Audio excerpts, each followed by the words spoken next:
suis, je pense, à ma 7e conférence. 6e, 7e. Donc je savais pas trop quoi faire, donc je vais faire quelque chose de simple. Je vais vous expliquer un petit peu ma méthode de travail, comment je fais mes rendez-vous, comment je travaille et comment j'amène tout ça. Je suis avec la flèche, hein. C'est plus simple. Oui. Donc dans un premier temps, je vais vous présenter l'équipe pour que vous sachiez. Je ne sais pas si tout le monde est au courant de vraiment qui compose mon équipe. Donc moi je suis basé à Sens, d'accord, je développe tout le secteur Sud-Seine-et-Marne, mais mon agence est à Sens, donc je vais vous présenter un petit peu les membres de l'équipe. Ensuite, on va parler des règles essentielles du financement, comment et quand nous recommander, ça va aller relativement vite. Puis après, je vais refaire forcément un point sur le taux d'usure, parce que c'est l'actualité du moment. Donc, l'équipe privilège courtage à Sens, donc moi j'ai une assistante qui est spécialisée en regroupement de crédits.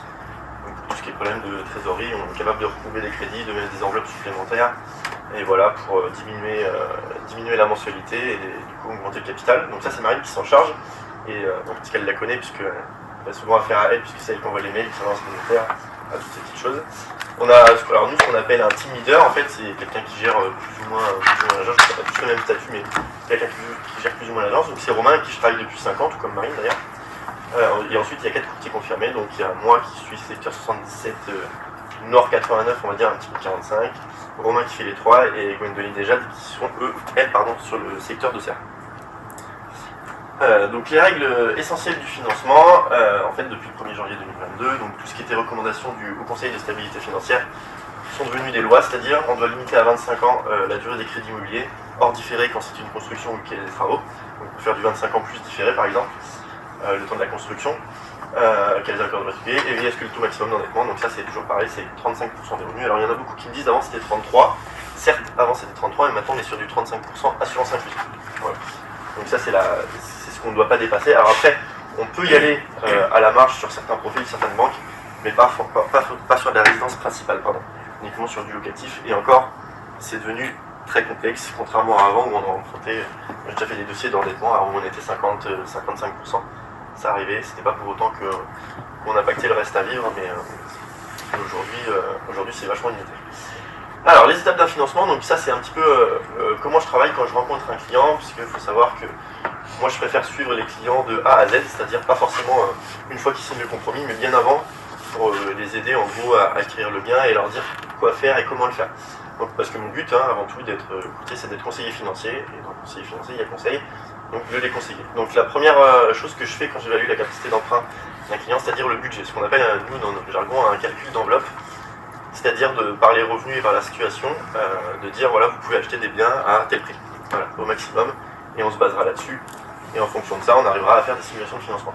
Donc moi je vais devoir connaître l'apport des clients forcément, je vais lui expliquer du coup les mensualités, la durée, pourquoi alors moi je privilégie beaucoup les durées longues, dû par exemple à la slide d'avant où on limite les endettements à 35%. Le fait de privilégier les durées longues, ça nous garde de l'endettement. Et aujourd'hui, des primo-accédants, ce qu'on appelle des primo-accédants, donc des 25-30 ans qui achètent, auront forcément des envies de réacheter plus tard. Voilà. Donc d'investir, etc. Donc plus la durée est longue, plus l'endettement est bas et ça nous laisse un peu plus de place pour après. Une fois le budget validé, on appelle donc les clients et on les informe de la capacité d'emprunt. Voilà, on explique tout. Alors ça, je le fais au premier rendez-vous. Voilà, alors ça dépend. De plus en plus avec le Covid, je suis parti sur des rendez-vous téléphoniques. Ça m'arrive de plus en plus, mais la plupart du temps, je préfère, moi en tout cas, faire des rendez-vous physiques et je me déplace dans la plupart des cas chez le client. Une fois le bien trouvé, donc une fois qu'on a le budget, il y a la signature du compromis qui arrive, donc là c'est un engagement entre le client et le vendeur. Et ensuite c'est le montage du dossier. Donc moi mon travail commence réellement à la signature du compromis, puisque c'est là où je fais signer des documents au client, un engagement contractuel entre lui et moi. Alors moi j'ai un métier qui est assujetti au résultat, donc ça veut dire que j'ai plutôt intérêt à bien travailler pour aller au bout des choses, sinon je ne suis pas payé. Donc c'est ce que j'explique aussi aux clients. Donc après je présente le dossier auprès des différents partenaires bancaires. Alors moi principalement je travaille ce qu'on appelle en monoprescription, c'est-à-dire que mon but c'est pas de monter un dossier de financement et de l'envoyer à 3 banques, le premier qui répond il a gagné, sinon j'en élimine 2 et après j'ai plus forcément les partenariats. Donc le but de mon rôle, en tout cas mon métier, c'est justement de cibler par rapport au client la banque qui lui correspond le mieux. Voilà, à partir du profil où chaque banque a son profil client prédéfini. En gros c'est ça. Et après les banques on a étudié le dossier des clients et si ça répond à la critère, il sera retenu. Donc ça c'est pareil, c'est un travail que je fais en amont avec les banquiers et puis après pendant toute la période de financement. Donc moi j'ai étudié les offres, j'explique au client du coup quelle sera la meilleure offre. Il n'est pas tenu de l'accepter, s'il n'accepte pas on va avoir une autre banque, mais ce sera forcément moins avantageux, la première sera toujours la plus avantageuse. D'accord. Donc après, il y a les contreparties qui seront forcément demandées, la domiciliation des salaires, l'assurance habitation, voilà, toutes ces choses-là, l'épargne, etc.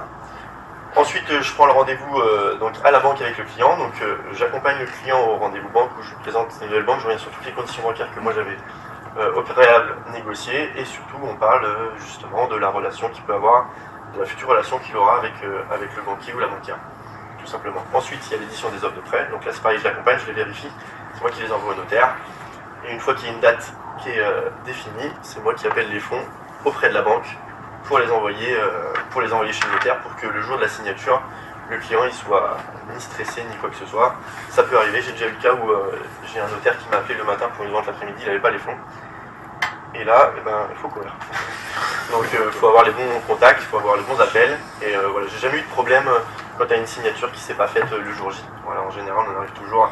C'est pour ça qu'en général, on signe au minimum une semaine après l'acceptation des offres, parce qu'une fois qu'il y a l'édition des offres, il y a les 11 jours de rétractation, enfin 10 plus 1. Donc au 11e jour, on signe en général une semaine après pour qu'on est sûr que les fonds soient bien débloqués. Mais sur certaines banques, on peut avoir des délais de 2 heures, donc on peut signer 2-3 jours après, mais ça reste assez risqué. Et après, c'est la signature chez le notaire de l'acte authentique de vente, afin de devenir propriétaire du bien. Donc voilà, en gros, ça c'est comme ça que moi, quel est mon métier à partir du moment où j'évalue la capacité d'emprunt jusqu'au moment où on a la signature chez le notaire. Parce qu'elle pourra en témoigner forcément. Comment recommander, donc ça allait assez vite. En fait, moi, chaque personne qui a pour projet une acquisition immobilière, parce que je suis courtier, mais vraiment uniquement la partie immobilière, je ne fais pas tout ce qui est prêt conso, voilà, etc. Après, donc mes rendez-vous, c'est ce que je ne l'ai pas dit juste avant parce que je l'avais mis là. Je vais le dire, tous mes rendez-vous, moi, ils sont gratuits, ils sont non engageants. D'accord. Donc je me déplace dans 90% domicile. C'est pour ça que moi, je préfère le rendez-vous physique. Je trouve que j'ai une meilleure relation avec le client. Et sinon, je peux le faire également par téléphone, ça dépend le secteur, parce que, par exemple, un peu moins maintenant, mais j'ai eu une période où j'avais beaucoup de Parisiens qui descendaient pour acheter en Seine-et-Marne ou dans le sud 77, donc j'allais pas jusqu'à Paris. Donc je faisais beaucoup par téléphone, et voilà, j'ai même des clients que j'ai rencontrés la première fois au rendez-vous banque, mais ça s'est très bien passé. Voilà. Et ensuite, on va reparler un petit peu du taux d'usure, forcément. Donc la définition du taux d'usure, donc le taux d'usure, en fait, c'est simple, hein. C'est un seuil qu'on ne doit pas dépasser qui correspond à ce qu'on appelle le TAEG. Le TAEG, c'est le cumul de tous les taux divers que vous avez dans un financement. Donc, vous avez le taux nominal du prêt, plus le taux des frais de dossier, le taux des frais de garantie, le taux des frais de courtier quand il y a un courtier, même si maintenant moi je peux essayer d'éclipser de ces taux-là et le faire autrement. Et ensuite, le plus important, vous avez le taux d'assurance, ce qui bloque aujourd'hui la plupart des dossiers. Donc voilà, donc, en fait ça constitue un TAEG, et le taux d'usure c'est un seuil que la Banque de France a fixé, qu'on ne doit pas dépasser. Voilà, c'est une limite.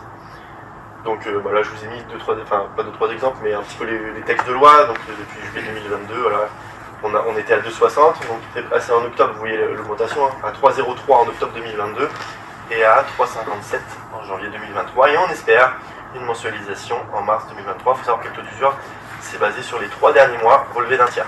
Voilà, c'est pour ça qu'aujourd'hui ça bloque principalement parce qu'il y a une hausse soudaine des taux d'usure, enfin du taux nominal, pardon, ce qui a forcément bloqué le taux d'usure. Il faut savoir que l'année dernière, à la même période, on était sur des taux entre 1 et 1,20.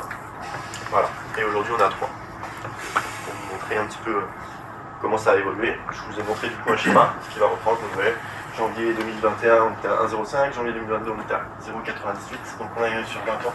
Voilà, sur 20 ans, donc voilà. Moi, le meilleur dossier que j'avais fait c'était en mars 2022, du coup, donc il y a un peu moins d'un an, j'avais fait 0,76 sur 25 ans, et vous voyez, aujourd'hui, on est à 3,05 au 1er octobre, donc ça c'est le taux d'usure. On est à 2,50, ça dépend des profils, on est entre 2,60 et 3% aujourd'hui sur 20 à 25 ans. Voilà. Après ça dépend des profils, ça dépend si on fait du taux fixe ou du taux variable, qui revient de plus en plus forcément. Et je crois que c'est tout. Je suis dans le tempo. Je suis là. Tu peux expliquer à tout le monde pour le taux d'usure, quand tu te demandes de prêt, oui. Tu t'appelles Durand, Martin ou Dupont, si que tu es 100 ou 150 000 euros d'apport pour un achat à 300 000 euros, même si tu as 50% d'apport, si tu dépasses le taux d'usure, on ne te prête pas. C'est pas une question d'âge. C'est pas une question d'âge. Alors, c'est une question d'âge, par exemple, toi t'es éliminé, mais c'est une question d'âge. Aujourd'hui, les personnes les plus impactées par le taux d'usure, je vais être franc, hein, c'est les personnes qui ont plus de 45 ans. Voilà, parce qu'en fait, plus tu prends de l'âge, par exemple, au niveau de ta mensualisation, en fait, plus tu prends de l'âge, plus ton taux d'assurance est élevé. D'accord ? Donc tu vas avoir un taux, je vais prendre un exemple tout bête. Aujourd'hui, tu fais un emprunt sur 20 ans, tu vas avoir un taux à 2,70, d'accord?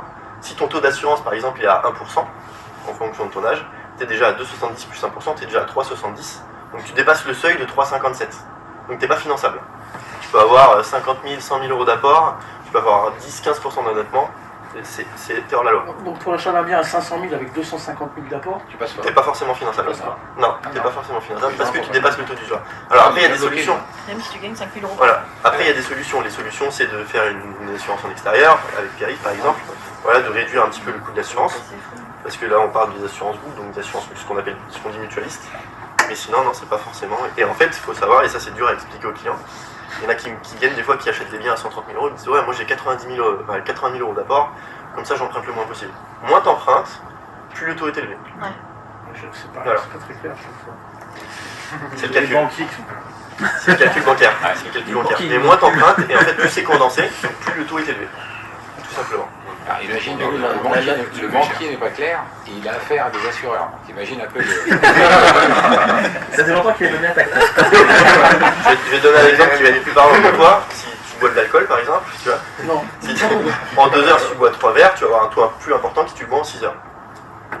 C'est exactement la même chose. Moins t'empruntes, moins t'empruntes, voilà, moins t'empruntes. Ouais, mais par contre, plus t'empruntes sur longtemps, plus le taux il est élevé. On connaît Bah, l'expert. ça dépend parce Il est que quand même plus expert en alcool que. Après on essaie de jauger par rapport à ça. Ah, mais si t'empruntes Après, ça dépend de la personne, hein. 25 ans, le taux il est plus élevé sur 25 ans. Il est venu tout de suite, ça va gérer. Sur une durée de 20 à 25 ans. J'ai une autre question, je me lance. Après 55 ans, tu peux emprunter combien maximum? Combien de temps maximum? Alors, l'âge légal de fin de prêt, ça dépend. Pour être assuré en banque, d'accord, l'âge légal de fin de prêt, c'est 75 ans. Il y a très peu de banques qui vont au-dessus. D'accord? Après, on est capable d'assurer jusqu'à 90 ans, fin de prêt. Ouais, mais sur une durée de combien? Ah bah, sur 55 ans, tu peux faire à 55 ans, tu peux faire sur 25 ans, t'as le droit. Tout ce qui est mortuaire, C'est pas interdit, sauf que tu vas avoir 300 euros de mensualité pour 250 euros d'assurance. Et le taux d'usure, il va exploser. Et le taux d'usure va exploser. Et forcément, tu vas avoir un taux élevé et l'assurance, elle va être super élevée. T'assurer à C'est ça. 90 ans sur un prêt, C'est un peu tu peux pas, c'est faisable, mais Il donne les analyses. Aujourd'hui, Je sens tous les mois. Pour vous dire, on a un cas. Faut être confiant. J'ai fait une bonne reco. En gros, tu es capable de payer au comptant. Et on lui a dit, certains nous disent, t'es pas content, ta maison, t'as les moyens, tu payes quelques balles par mois. Oh mon Dieu, Ouais, ouais. fais un petit prêt, plutôt que de payer ta maison au comptant. Moi, tu te gardes une petite enveloppe pour. D'accord. Le gars, son prêt a été refusé. Vous êtes de bons conseils, les mecs.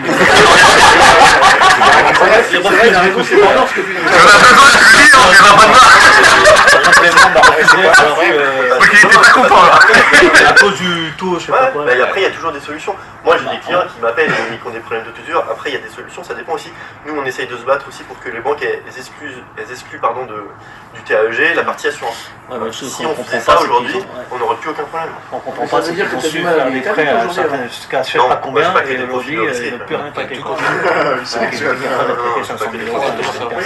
Non, moi mon activité marche bien, il n'y a pas de souci par rapport à ça. Maintenant c'est vrai que Il va y avoir il y a déjà des revenus, au c'est là. niveau de l'immobilier, on a une période Là, les plus taux, calme. Sur novembre-décembre, ça s'est vachement ralenti.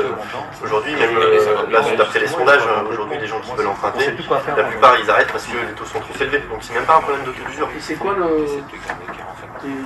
tableau de cristal? Alors moi j'avais prédit des taux à 3% en mars l'année dernière. Je me suis pas trompé pour l'instant. J'avais prédit qu'on gagnait la Coupe Je du pense Monde. qu'on va être à 3,5, entre 3,5 et 4 d'ici juin. C'est Donc loin. ça va continuer de monter. Hein Après, on est sur une normalité. Hein. C'est juste qu'on s'était habitué à avoir des taux très bas, tout était médiatisé. On disait voilà, on a des taux à 1%, à 5. Aujourd'hui, les banques elles peuvent pas prêter de l'argent à des taux à 1,5. Donc quand on arrive sur des taux à 3, 4, non seulement c'est une normalité, mais pour nous les courtiers, c'est hyper avantageux. Pourquoi? Parce que les taux qu'on a à 4%, si jamais c'est censé baisser dans les prochaines années, on sait qu'on va pouvoir racheter. Voilà. Et notre légitimité, elle est beaucoup plus importante entre des différences 0,10 par exemple entre une banque et puis nous, plutôt qu'avant entre 1,20 et 1,30. Voilà. Aujourd'hui, la différence de marge entre du 1,20 1,30 et du 2,93, elle est beaucoup plus importante. On a beaucoup plus d'économies, forcément. C'est logique, c'est proportionnel. Voilà. C'est bon, là.